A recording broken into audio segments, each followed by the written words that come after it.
tetap selalu berusaha minta taubat, minta ampun. Harapannya sebelum mati beramal amalnya ahli surga sehingga menjadi orang yang taubat. Nah, untuk itu kenapalah kita disunahkan minta berdoa, ya muqallibal qulub tsabbit qalbi ala dinik. Ya Allah yang membolak-balikkan hati, tetapkan hatiku agar selalu berada dalam amal agama. Jadi hadis itu bukan nakut-nakuti, supaya walaupun sehebat apapun kita enggak sombong, supaya walaupun seburuk apapun kita enggak putus asa dari rahmat Allah. Karena amalan itu yang dihitung pada akhirnya, dan kita tidak ada yang mengetahui tentang akhir seseorang dalam perjalanan hidupnya melainkan hanya Allah. Maka ada doa, Allahumma in kunta katabtana fis sa'adah fasabbitna wa in kunta katabtana fis syaqawah famhu anna waktubna fis sa'adati ya rabbal alamin. Allahumma ya Allah in kunta katabtana fis sa'adah, kalaulah engkau memang mentakdirkan saya, mencatat saya termasuk orang yang beruntung selamat dalam perjalanan hidup ini, fasabbitna, maka saya mohon agar itu jangan engkau rubah-rubah, agar engkau tetapkan itu takdir itu yang sudah engkau putus. Sebab seandainya Allah mau merubah pun itu kehendak Allah. Wa in kunta katabtana fi syaqawah, kalaulah engkau mencatat saya termasuk orang yang celaka, famhu anna, maka saya mohon kepadamu ya Allah agar engkau menghapus takdir itu. Waktu Nabi Sa'adah, lalu kemudian setelah engkau hapus, engkau ganti saya termasuk orang yang beruntung, orang yang selamat. Nah itu, inilah kehidupan. Maka seburuk apapun kita, jangan pernah putus asa dari rahmat Allah. Walaupun mungkin sekarang kita belum sholat, belum ibadah, tapi kalau orang itu nggak putus dengan rahmat Allah, dengan rahmat Allah, maka dia nanti akan ada harapan baik pada akhir. Sehebat apapun kalau orang itu sudah merasa selamat, nah itulah perasaan selamat itu nanti yang akan menjadikan dirinya berakhir dengan tidak selamat. Maka ada seorang Bani Israel namanya Bal'am bin Ba'ura. Bal'am bin Ba'ura ini ulamanya Bani Israel. Kemudian yang kedua namanya Barsisok, zaman Nabi Musa. Ini Barsisok itu termasuk min auliyaillah, wali Allah zaman Nabi Musa. Kemudian Bal'am bin Ba'ura diceritakan dalam Al-Quran, kama zalil kalb in tahmil alaihi yalhas aw tatrukuhu yalhas. Bal'am ini termasuk dicabut imannya karena benci dengan Nabi Musa.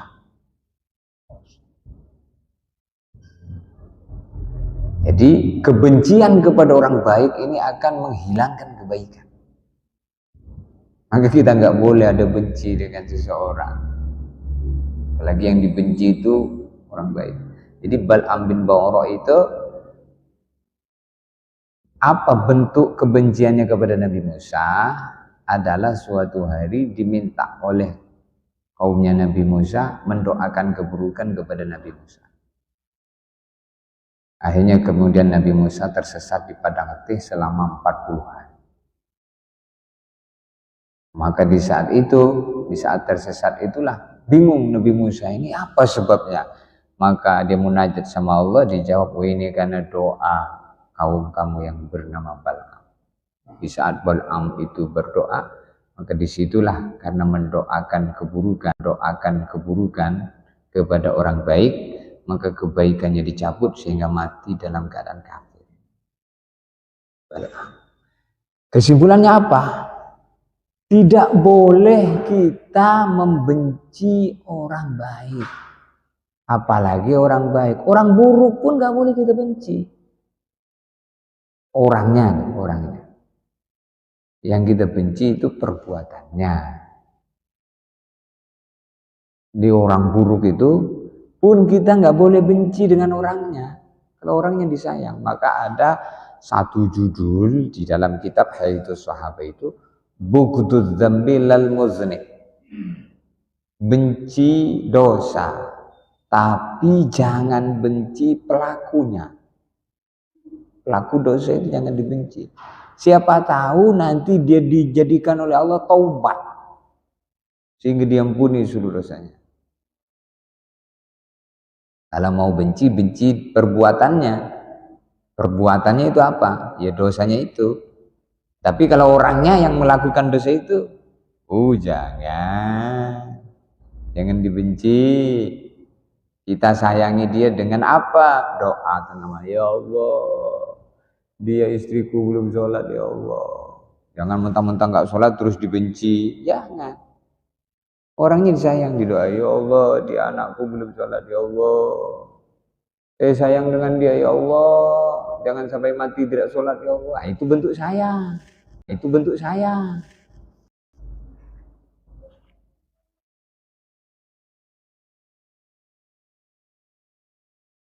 Jadi hadis tadi yang disampaikan Pak Abu Dhar itu. Jadi hadis tadi yang disampaikan Pak Abu Dhar itu alasan daripada kehati-hatian kita dalam kehidupan. Seburuk apapun kita jangan pernah berputus asa daripada rahmat Allah. Masih ada kesempatan taubat sehingga berakhir dengan kebaikan. Kemudian juga sebaik apapun kita jangan pernah merasa lebih baik daripada orang. Nah itu. Jadi kadang orang itu terlampau menilai orang lain itu. Jadi kalau menilai orang lain itu adalah lihat kebaikannya. Sehingga seburuk-buruk orang pasti punya kebaikan.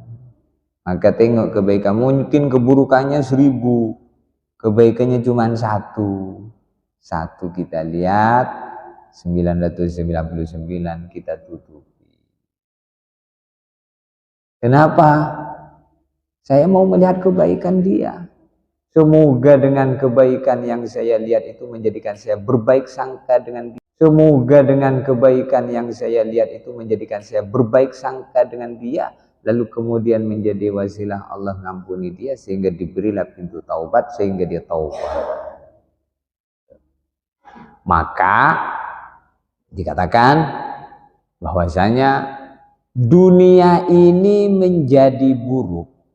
Dunia ini menjadi buruk, keluarga ini menjadi buruk, kampung ini menjadi buruk. Bukan karena di dunia itu, bukan karena di keluarga itu, di kampung itu tidak ada orang baik. Tapi karena banyaknya orang saling memandang keburukan, sehingga keburukan itulah yang menguasai, akhirnya jadi buruk.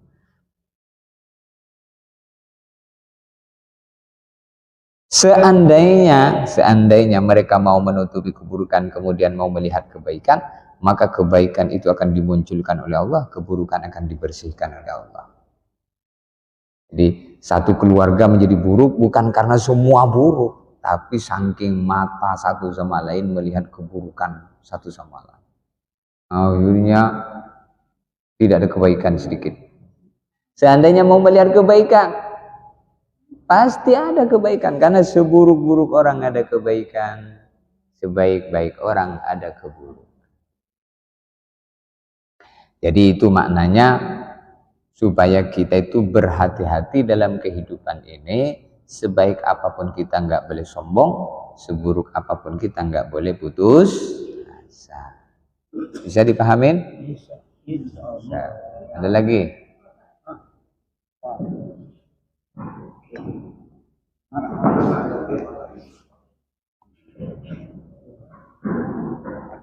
Assalamualaikum warahmatullahi wabarakatuh. Ini bahkan jadi masyarakat kita ini akan imbang kita. Ya, jangan terlalu dekat.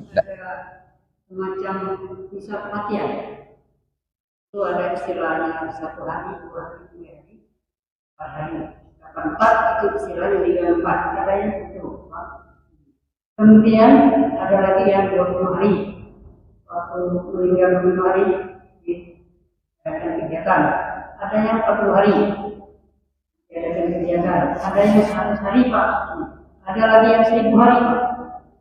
Ini tolong Pak, hari Pak. Ada lagi yang 1000 hari Pak. Ini tolong Pak, barangkali ada semacam dasar tentang masalah. Bikin apa?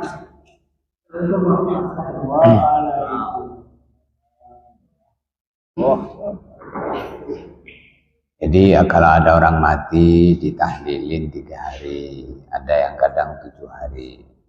Bahkan bukan sekedar ditahlilin, dibacain Yasin.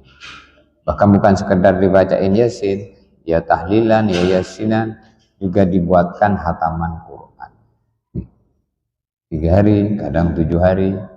Nanti setelah 7 hari, 40 harinya kematian. Setelah 40 hari, 100 harinya. Setelah 100 hari, haul setiap setahunnya. Itu disebutkan dalam kitab I'anah. Inna minal ladzi yantadirul mayyit fi kuburihi minal ahya as-sadaqatu wa tilawatul Qur'an wa yasin wa tahlil. Fa idza lahiqathu kanat ahabba ilaihi minad dunya wa ma fiha. Inna minal ladzi yantadirul mayyit, sesungguhnya termasuk perkara yang ditunggu mayit. Tuh, mayit dikubur tuh nunggu. Apa yang ditunggu mayit? As-sadaqah, sedekah. Jadi 7 hari itu, 3 hari itu sedekah. Sedekahnya berupa makanan, berupa amalan. Makanan, kalau ada makanan, kadang dibuatkan gorengan, dibuati ayam gulai, ayam bakar, atau dipotongin sapi. Sedekah itu. Tilawatul Quran, ditunggu juga bacaan Quran. Wa Yasin, ditunggu juga bacaan Yasin. Fa idza lahiqathu, kalau mayit itu di alam kubur mendapatkan apa yang ditunggu itu. Apa yang ditunggu tadi? Sedekah. Bacaan Quran, bacaan Yasin, bacaan tahlil. Mendapatkan yang ditunggu itu, mendapatkan kiriman itu. Kanat ahabba ilaihi minad dunya wa ma fiha, maka mayit di kubur itu senang, bahagia. Ahabba ilaihi minad dunya wa ma fiha, lebih senang daripada orang hidup mendapatkan dunia dan segala isi. Kalau kita kan senangnya kalau dapat duit, senang enggak? Dapat tiba-tiba getahnya dijual pas di harga, ada emasnya di dalam, Masya Allah, senang. Kalau orang mati senangnya dengan maka ketika sebelum membaca Yasin, baca tahlil itu kan ada tawassul, kirim Fatihah dulu, al-Fatihah ila hadrati Rasulillah Nabina Muhammad wa azwaji wa dzurriyyatihi dan seterusnya, syuhada sholihin, aulia, ulama, kemudian al-Fatihah hadrati almarhum, almarhumah. Itu diniatkan supaya amalan di malam itu dikhususkan, wabil khusus almarhum, siapa yang meninggal di hari itu. Sampai itu ditunggu itu, maka dibuat 3 hari boleh, dibuat 7 hari boleh, dibuat setiap malam boleh. Ya bahkan harus setiap malam. Kalau setiap malam kita nggak usah melibatkan orang. Capek kalau orang diajak setiap malam. Kita sendiri al-Fatihah tertimbah siapa, habis sholat kirim Fatihah, di sholat maghrib siman waktu kirim Fatihah. Kata al-Imam At-Tabari. Imam At-Tabari itu bukan ulama kaleng-kaleng, punya kitab tafsir namanya Tafsir At-Tabari. Itu beliau mengatakan, yazilu lil mayyit kullu ibadatin tuf'alu anhu. yasilu akan sampai lil mayyit kepada mayyit kullu amalin kullu ibadatin semua ritual ibadah termasuk sedekah, baca Quran, yasin, tahlil, bahkan termasuk haji, badal haji namanya, bahkan termasuk korban atas nama mayit tadi itu, sampai kullu ibadatin seluruh ritual ibadah yuf'alu yang ibadah itu dikerjakan oleh orang hidup anhu untuk yang sudah mati. Jadi yang ngerjakan ibadah itu orang hidup. Karena sudah mati ya nggak bisa beribadah lagi. Itulah makna kalau orang sudah mati terputus amalnya. Maknanya terputus dari dia yang sudah mati nggak bisa ibadah lagi. Tapi nggak terputus dari orang yang masih hidup untuk dia. Nggak akan putus, itu akan sampai terus. Maka sampai kata Al-Imam At-Tabari ini namanya dalil begitu. Berarti boleh. Kalau ada yang membolehkan bisa diamalkan. Jadi 3 hari, 7 hari, 40 hari, 100 hari, haul setiap tahunnya. Ya kan? Itu boleh. Dan bahkan itu yang ditunggu-tunggu oleh orang yang mati. Ada lagi yang lebih jelas lagi adalah dalam kitab Tafsir Ar-Razi. Tafsir Ar-Razi itu kitab tafsir yang dikarang oleh Al-Imam Fakhruddin Ar-Razi. Itu tafsirnya itu kalau kita membaca seumur hidup kita itu keburu habis umur kita, kitabnya belum selesai dibaca semua. Itu di dalam muqaddimahnya, dalam mentafsiri tafsir Ar-Razi itu Al-Quran 30 juz ditafsiri oleh Imam Fakhruddin Ar-Razi. Maka tafsirnya itu ketika mentafsiri surat Al-Fatihah, baru tafsirnya Bismillahirrahmanirrahim sudah segini tebal. Nah, di situ disebutkan satu kisah.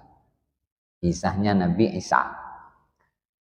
Marra Isa ala qabrin. Ini tag-nya begini nggak bisa ngarang. Nggak bisa ngarang. Tag-nya itu ada di kitab itu.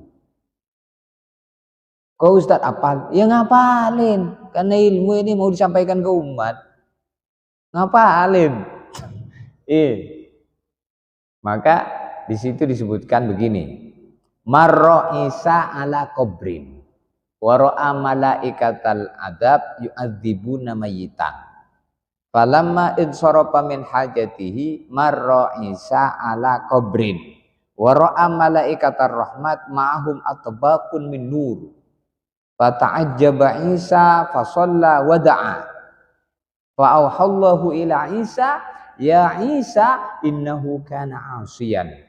Mundu mata kana mahbusan fi adabi wa qad taraka imra'atan hubla fawaladat waladan wa rabbathu hatta kabira fasallamatu ilal kuttabi min bani Israil falaqqanahul muallim bismillah istahyaitu ya Isa an u'adziba abdi binari fi batnil ardi wa waladuhu yadhkuru ismi ala wajhil ardi.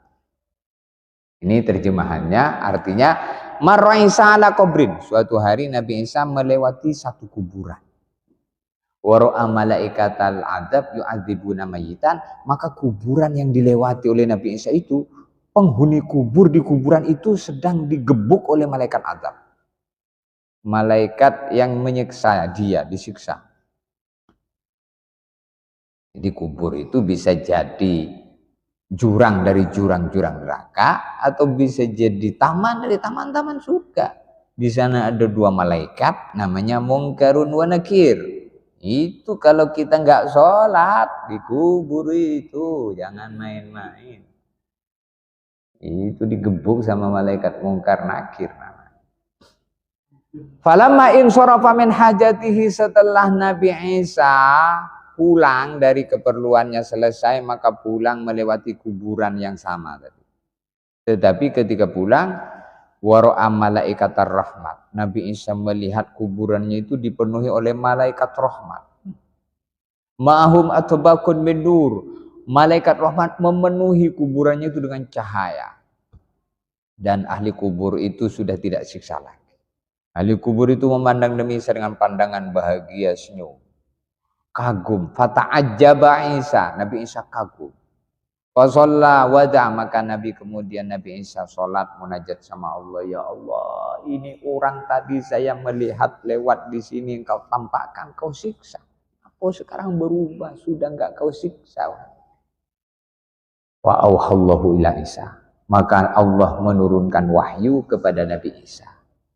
Ya Isa, kata Allah kepada Nabi Isa, wahai Isa, innahu kana asiyan, sesungguhnya orang ini saya siksa karena ketika hidup dia maksiat. Mundu mata kana mahbusan fi adabi, sejak dia meninggal dunia saya langsung siksa. Jadi maksiat itu mewajibkan Allah nyiksa kalau tidak diampuni oleh Allah. Wa qad taraka imra'atan hubla, tapi dia beruntung wahai Isa ketika dia mati wafat dulu dia meninggalkan istrinya dalam keadaan hamil.